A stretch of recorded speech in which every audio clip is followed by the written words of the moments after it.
And now, a dramatic reading by Professor Victor. Dark in the city. Night is a wire. Steam in the subway. Earth is a fire. Do do do, do do do, do do do, do do do, do do do.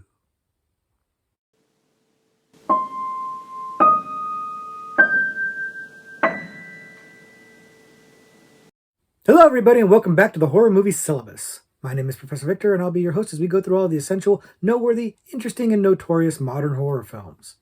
If you're new to the channel, I recommend you check out our introduction video. There's a link to that in the description below, and it'll give you a pretty good idea of what the Horror Movie Syllabus is all about. But in short, we look at a particular subgenre from horror, and then we pick 3 movies from that subgenre to explore.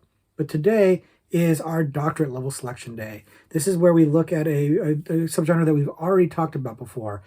We discuss what we talked about in the previous video, the 3 movies we've already talked about, and then we add a new 4th doctorate level selection, something that's maybe a little deeper cut, a little less obvious, a little less mainstream, and something that we can explore together that is just a little bit off the beaten path. And today, the subgenre that we're revisiting is the werewolf subgenre. And I feel like werewolves have been coming up a lot lately on the channel, and that's cool with me because I love me some werewolves. We talked about that a little bit in our previous video. We talked about how the werewolf subgenre doesn't seem like it gets as much love as, say, the vampire subgenre. And we talked about why that might be. Like maybe the vampires are just a little bit more sexy, a little bit more refined or whatever, whereas the werewolf is a little bit more animalistic, for lack of a better way of putting it, a little bit more dirty, a little bit more messy, whatever you want to talk about it. We posit this theory that maybe vampires are the more sexy one, and that's why they're more popular. But looking at the romance novel genre, that doesn't seem to be the case. All these shifter things and stuff, wolves, the post Twilight era shifter craze really undercuts that theory, and we talked about that in the previous video. So it remains a mystery, really, of why werewolves don't seem to be as popular. The movies about werewolves don't seem as popular as the movies about vampires. But who cares? Because we had some really good ones to talk about. We went through a few movies, and they were great ones. They're legendary movies, legendary horror movies that you should definitely check out. And we're going to go ahead and recap those movies for you right now. The first werewolf movie that we talked about in our previous video was An American Werewolf in London. And it is maybe, in my opinion, at least the best of the werewolf movies. And it really is a bona fide horror classic. It really does stand the test of high time, in part because of the really great transformation scene in there that won Academy Awards. It really is a quintessential movie that needs to be seen. It's a wonderful blend of horror and comedy. It's a great horror comedy movie, but it is the quintessential werewolf movie. We talked a little bit about the CGI sequel that didn't work as well because the effects were not as good as the 1981 original effects, and just how good everything was working. The direction, the acting, the jokes, the script, the effects, everything coming together to make a damn near perfect movie, and really one of the greatest werewolf movies of all time. So you definitely have to see it for your horror education. The next werewolf movie that we talked about was The Howling, which incidentally came out the same year as American Werewolf in London, so they're often compared. They are both excellent movies, and they both contain excellent werewolf transformations in there, although I would give the edge to the American Werewolf transformation, but this one is also equally excellent, and were made by Rob Bottin as opposed to Rick Baker, who were friends working together. We talked a lot about that connection and how it made both movies better because of it. This movie is a cult classic, and it rivals American Werewolf in a lot of ways, but one of the ways that is interesting is people talk about it being a horror comedy like American Werewolf in London, but it really isn't in my mind. I talked about this in the video, that it has maybe some unintentionally funny things in there, but it really doesn't seem like it's trying to be funny. It's trying to lean into the drama or the melodrama of the situation with the reporter trying to investigate this werewolf attacks, and some of the stuff that happens to her. It really does feel like it's trying to take itself more seriously and be a little bit more serious. Now, the sequels that came out maybe went in a different direction, but the original, trying to keep it straight, trying to play it straight, and definitely is worth rivaling American Werewolf in London for one of the best horror werewolf movies of all time.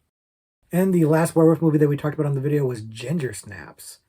And Ginger Snaps is not as well known as American Werewolf in London or The Howling, but it's really well known amongst horror fans because it is another very good movie and it's got a different take or different perspective on the werewolf story, tying it into a kind of allegory for puberty and menstruation and dealing with these two young high school girls played by Catherine Isabel and Emily Perkins. We talked a lot about them and their performances and how their performances are kind of central to making the movie work. And we talked about how this movie doesn't have the budget that the other movies had, so the effects are not as good. They're not quite as up to snuff as the other ones. The transformation scenes aren't quite as impressive, but the story and the performances and the direction are enough to carry the movie through and make it feel fresh and exciting and interesting. And the sequels that this one had were also pretty good. Not as schlocky as the other movies, the other sequels for the other movies, a little stronger in that regard. But the movie itself is worthy of being put on the same list as the other two. If it doesn't quite compare in terms of quality, it definitely does in terms of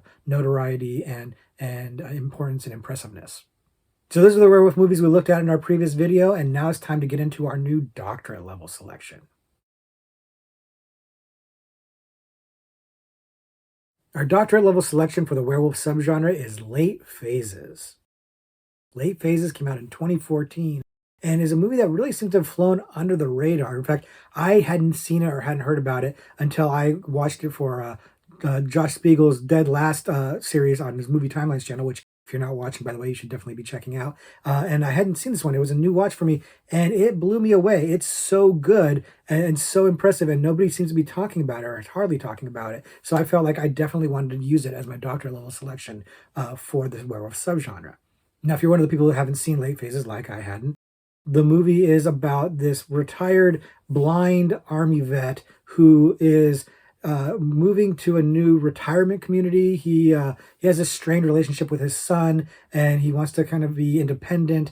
And it's him and his seeing eye dog, and they move in, and they're not making total friends with the people in the neighborhood because he's a little surly and he's a little standoffish. But when he gets attacked by a werewolf early in the film, that pretty much turns things on its head, and he starts making his mission to figure out who the werewolf is and how to defend his home and the community from werewolf attacks. And I'll stop there so as not to spoil the movie, but let's just say the hijinks do abound in this movie, and it's pretty fun, man, but it's also just a really great character study. The character, whose name is Ambrose in the movie, played by Nick D'Amici, is great. He's a breath of fresh air to me because he is an incredibly compelling character and he's very gruff, but he is not exactly the most likable character. He's kind of a jerk. He's really off-putting, but you're with him because the people that he's being off-putting towards, by and large, are fake and not very good people.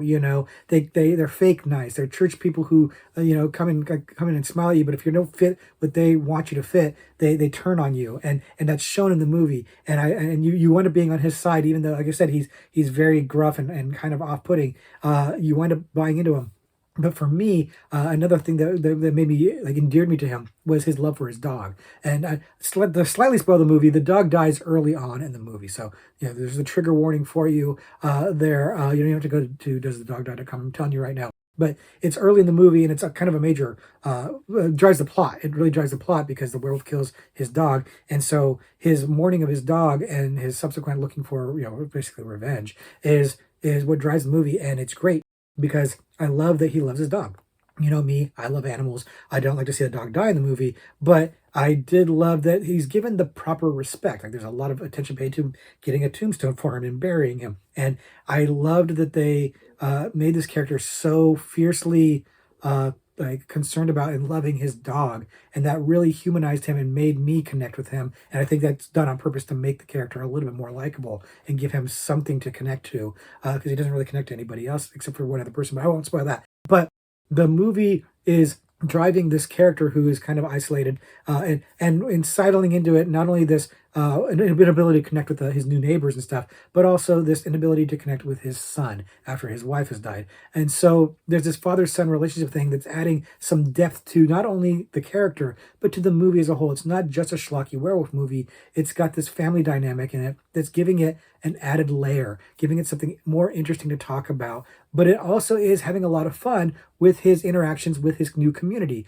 with these neighbors who are kind of caricature-y, but also a lot of fun. And there's a lot of other interesting characters that come in. Ethan Embry plays the son. There's Lance Guest in this movie, Tom Noonan, Larry Fessenden, some recognizable names, some horror known names that are really welcome presences here. They're all bringing in excellent performances and making this movie really work.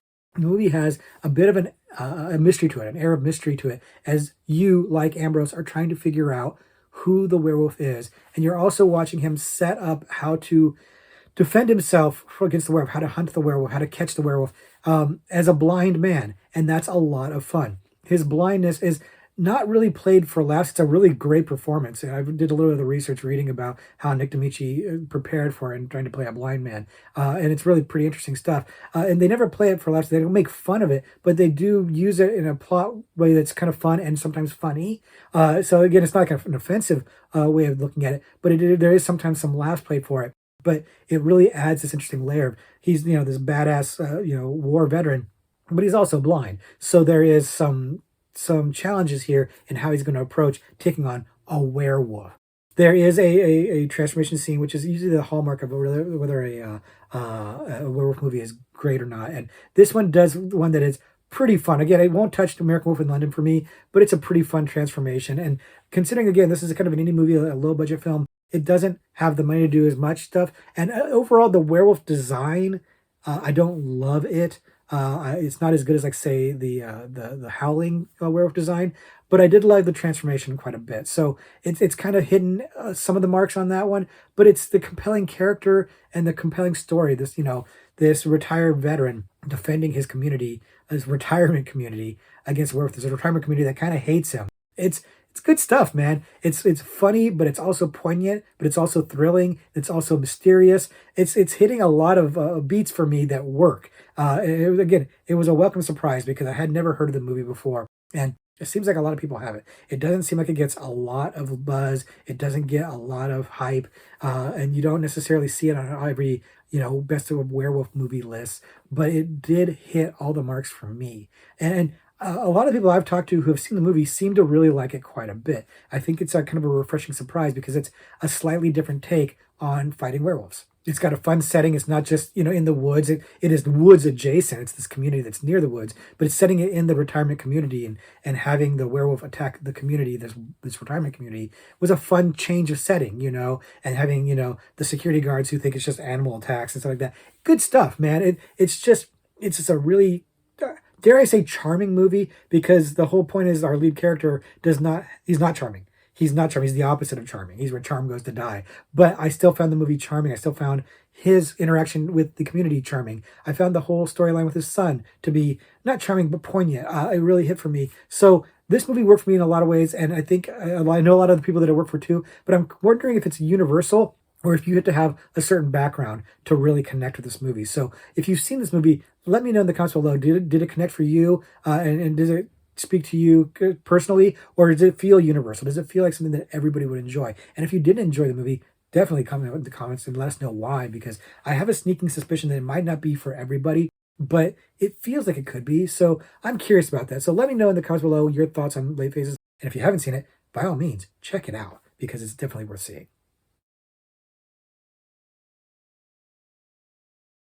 So that's our doctorate level selection for the werewolf subgenre. But as always, I got to throw in another extra credit movie because I love werewolf movies. I think they're great. I think they're fun. And today the extra credit movie is Wolf Cop. Wolf Cop came out in 2014, and I'll be honest with you, I wasn't 100% sure I was going to go with Wolf Cop. There's a lot of movies to choose from, but I kept coming back to Wolf Cop because it's just so ridiculous. It's got more of a following and more notoriety than I thought it did, so I felt like, oh, you know what, let's go ahead and talk about it on the channel because it's probably worth at least mentioning as an extra credit, so here we are. If you haven't seen the movie before, the story is about this a small town alcoholic cop who's kind of got a bit of a mess of a life, and he is investigating some occult things happening in the small town and winds up getting attacked and winds up getting turned into a werewolf. The interesting thing, though, is that when he turns into a werewolf, he still retains his intellect and his personality. He's just a wolf man. And so he is able to still fight crime and solve this mystery as a wolf cop. A wolf in a cop's outfit, a wolf in cop's clothing, if you will. And hijinks, of course, abound in this kind of a movie. And this movie is a tremendous amount of fun, although I'll admit it takes a little while to get going.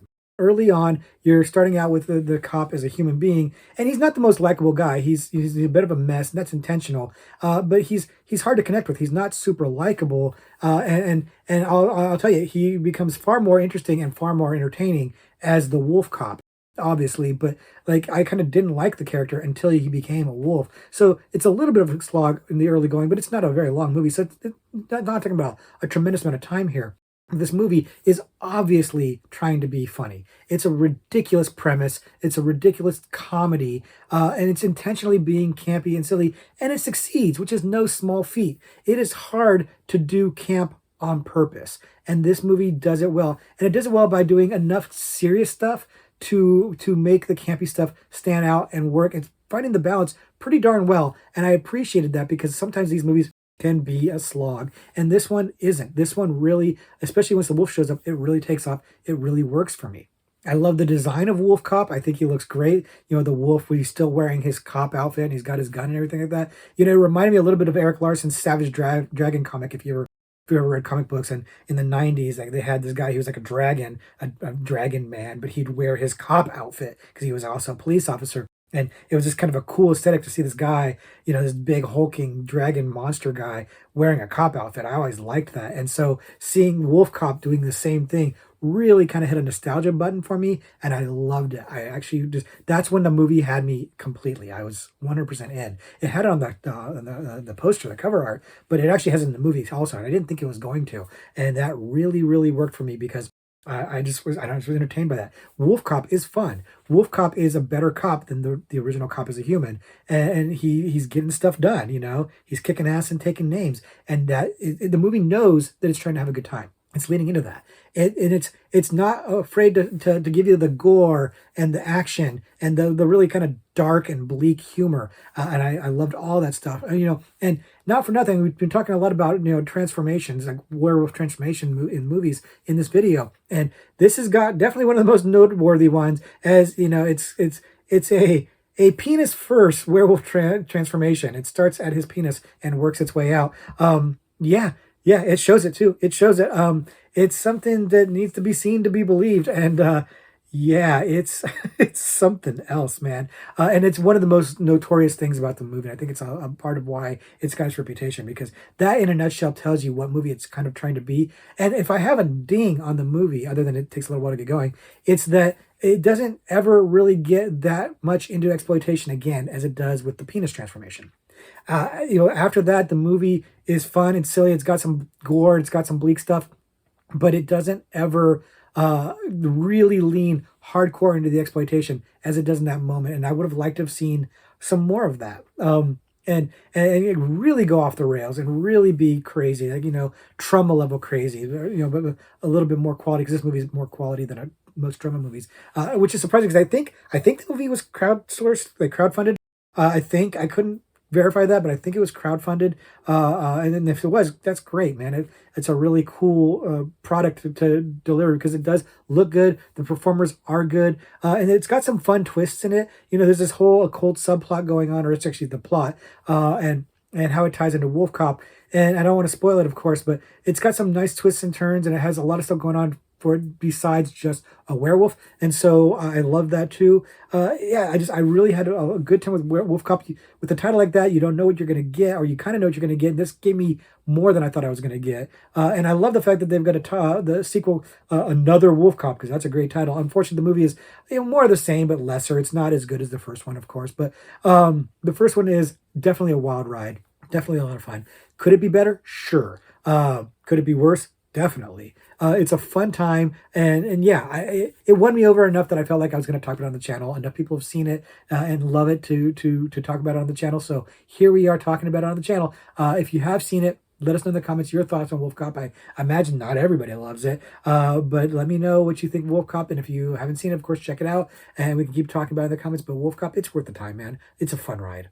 So that's going to do it for our revisiting the werewolf subgenre. You know, I love these werewolf movies. I enjoy coming back here and spending some time with these werewolf movies. But it's time to wrap it up and spend some time now with a horror trivia pursuit card. As you know, I like to read a question here live on camera. And for obvious reasons, we're going to go with the monster category on the card. And the question is, in 1985's Reanimator, reanimation is made possible by which of the following? Injection, electricity, magic, or artificial intelligence? And you know I'm going to comment on this. The multiple choice of the card. This is a pretty good question. I do know the answer to this. And you also know, if you've seen Reanimator, you know the answer to this question. If you've even heard of Reanimator, you probably know the answer to this question. But the multiple choice kind of makes it super easy, frankly. But if you have no idea, if you've never seen Reanimator, then I guess maybe it wouldn't be as easy. And you know, last week we had an extra credit, or not extra credit, we had a multiple choice answer, and I actually thought that was a good thing to have a multiple choice on. This time I don't. I would rather just have a straight question like, how is reanimation made possible, and just let you kind of freeform answer that. But it gives you the multiple choice. And like I said, if you don't know Reanimator, maybe this would be tricky.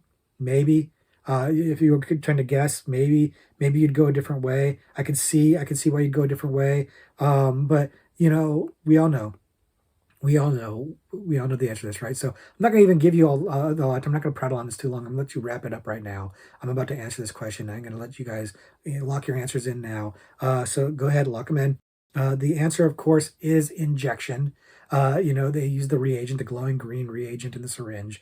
It makes for some really great shots in the movie. And yeah, it's an injection. I could see if you didn't know the movie, maybe you'd say electricity because you're thinking like Frankenstein. So you're thinking electricity, or maybe you'd say magic. I'd love it if somebody said artificial intelligence, because that's good, kind of playing off of the current events. And this question was actually written a while ago, so it's a little prescient. But it is injection. But let's just double check on the card. It's injection. Yeah. Like I said, I think it would have been funner if I had to come up with that answer without the multiple choice. But it is what it is. I'm guessing tons of you got that one right, because I know there's a lot of Reanimator fans out there. We have talked about that movie because I love it, and I bet a lot of you love it too. But go ahead and let me know what you answered, and let me know if you got it right. And also let me know if you've got any good werewolf suggestions that we haven't talked about already, because I'm filling out that to watch list and giving you guys our Is It Syllabus Worthy series, and I'm having a good time there. So thank you guys very much for hanging out. Thank you for listening to my rattling on about the Doctorate Level selection. Hope you guys check it out, and hope to talk to you guys next week. But until then, class dismissed.